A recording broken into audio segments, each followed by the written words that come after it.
Saudara, ribuan ikan air tawar mati di Sungai Krung Terang, Kecamatan Kuala Nagan Raya. Kematian ribuan ikan ini diduga akibat tercemar limbah salah satu perusahaan minyak kelapa sawit di wilayah tersebut.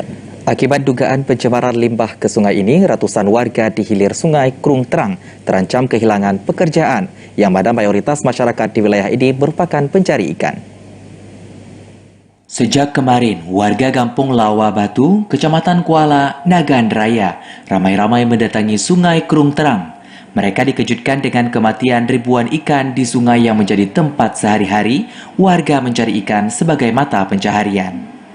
Terlihat di lokasi para warga mengumpulkan ikan yang sudah mati yang diduga keracunan limbah perusahaan yang berada di hulu Sungai Krung Terang.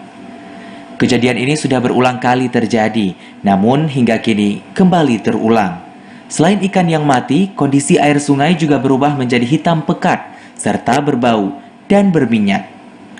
Warga setempat menduga jika kondisi ini akibat buangan limbah salah satu perusahaan sawit yang berada di hulu Sungai Krung Terang tersebut.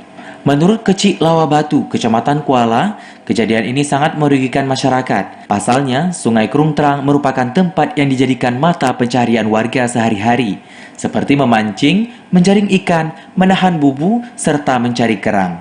Sehingga dengan kejadian ini, ratusan warga di wilayah ini kehilangan mata pencaharian. Terjadinya sudah 2 hari kebelakangan ini. Ini juga ekonomi rakyat juga nih, masyarakat juga ini Pak. Masyarakat kami cari ikan di pagi hari dan juga lokan di siang hari juga pertumbuhan ekonomi masyarakat Lawa Batu juga. Jadi ikan mati, Pak. Kalau sudah begini kami ya nggak bisa ngomong lagi. Mungkin dampaknya sampai ke 6 bulan ke depan nih, kemungkinan besar.